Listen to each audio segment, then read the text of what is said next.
প্রিয় শিক্ষার্থী, সবাইকে আমার অনেক শুভেচ্ছা এবং অভিনন্দন। দীর্ঘদিন করোনার কারণে আমরা স্কুল থেকে বা বিদ্যালয়ের কার্যক্রম থেকে বঞ্চিত আছি। তোমরা বাড়িতে বসে নিশ্চয়ই পড়ালেখা করছো এবং আমাদের এই অনলাইন ক্লাসগুলো তোমরা পর্যায়ক্রমেই দেখছো।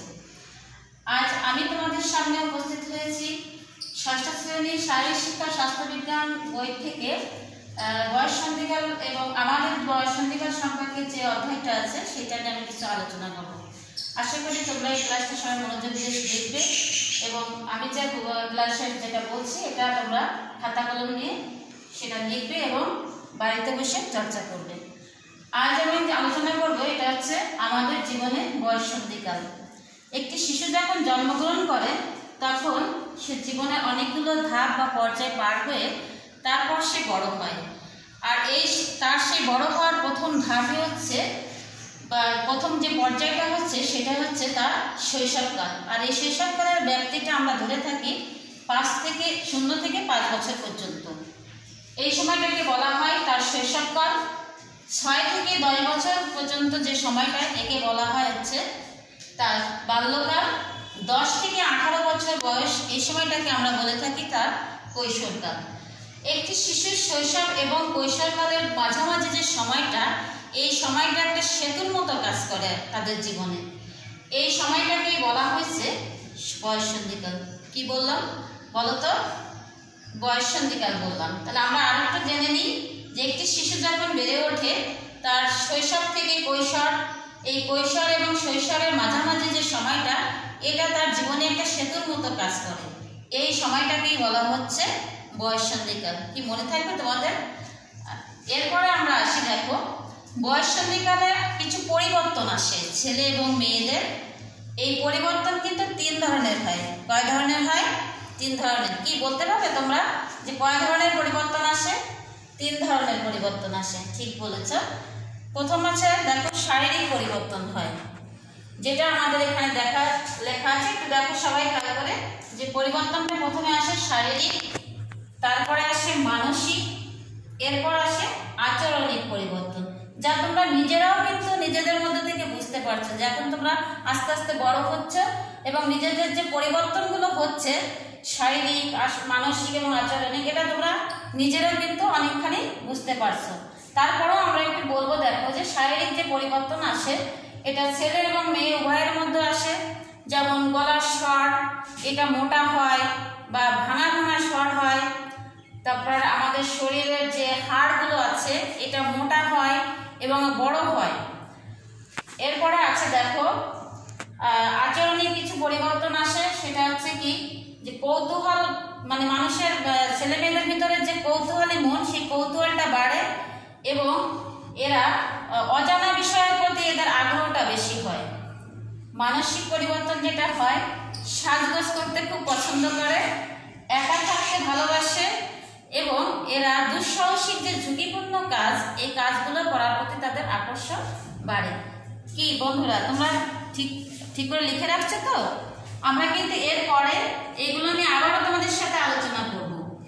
তাহলে দেখা যাচ্ছে যে আমরা এ পর্যন্ত যেটা বললাম সেটা হচ্ছে যে বয়স সন্ধিকালটা কি, বয়স সন্ধিকালে যে পরিবর্তন হয় সেই পরিবর্তনগুলো কি কি, এবং একটি শিশুর বেড়ে ওঠার যে বিভিন্ন পর্যায় আছে সেই পর্যায়ে আমরা কোন বছর বয়স থেকে কোন বয়স পর্যন্ত ধরে থাকি সেটা কিন্তু এখানে দেয়া আছে।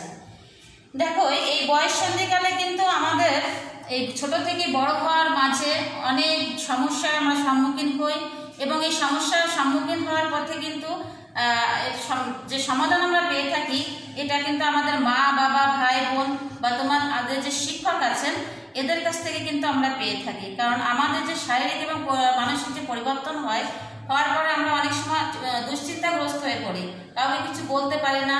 অনেক সময় কি হয় আমরা ঘরের ভিতর নিজেকে লুকিয়ে ফেলি। এটা না করে আমরা কি করব, আমাদের মা বাবা, ভাই বোন বা আমাদের যে শিক্ষক আছেন, তোমাদের যে শিক্ষক আছেন এদের সাথে আমরা আলোচনা করব, তাহলে দেখবে বিষয়টি অনেক সহজ হয়ে যাবে। এরপর আসবো, দেখো যে আমাদের এই যে বয়স সন্ধিকাল হওয়ার ফলে আমাদের কিছু ঝুঁকি থাকে জীবনে, যেটা আমাদের এখানে আছে। একটু লক্ষ্য করো তোমরা সবাই। ঝুঁকি আছে, দেখো বন্ধু বান্ধবদের চাপে পড়ে বিপজ্জনক কাজে তোমরা জড়িয়ে পড়ো। কারণ কি যে এর সময় কিন্তু বন্ধু বান্ধবদের প্রতি আমাদের যে বেশি হয়। এ সময় আমরা অনেক সময় মা বাবার কথাও কিন্তু শুনি না, কারণ বন্ধু বান্ধব যেটা বলে সেই কথার দিকে কিন্তু আমরা প্রাধান্য বেশি দিই। ফলে দেখা যায় যে এই বন্ধু বান্ধবদের চাপে পড়ে তুমি অনেক কাজ করছো যেটা তোমার জীবনে কিন্তু বিপদের কারণ হয়ে দাঁড়ায়, এবং পরবর্তীতে সেই বিপদ থেকে বের হতে গেলে কিন্তু অনেক সময় কেটে যায়। আর যার ফলে কি হয়, আমাদের সেই গুরুত্বপূর্ণ সময়, সে পড়াশোনার যে বয়সটা, সেটা কিন্তু অনেক সময় আমরা ফেলে চলে আসি। এই জন্য আমরা কি করব, বন্ধু বান্ধবদের কথা অনুযায়ী আমরা সবসময় তাদের কথা অনুযায়ী সব কাজ করব না, এবং এটা ভেবেচিন্তে কিন্তু আমরা সিদ্ধান্ত নেব। এরপরে যেটা আছে দেখো, কৌতূহলের বশে খারাপ বন্ধুদের পাল্লায় পড়ে ধূমপান, অবৈধ অনিরাপদ কাজে জড়িয়ে পড়ে এবং বিভিন্ন রকম মাদকাসক্ত হয়ে পড়ে তারা।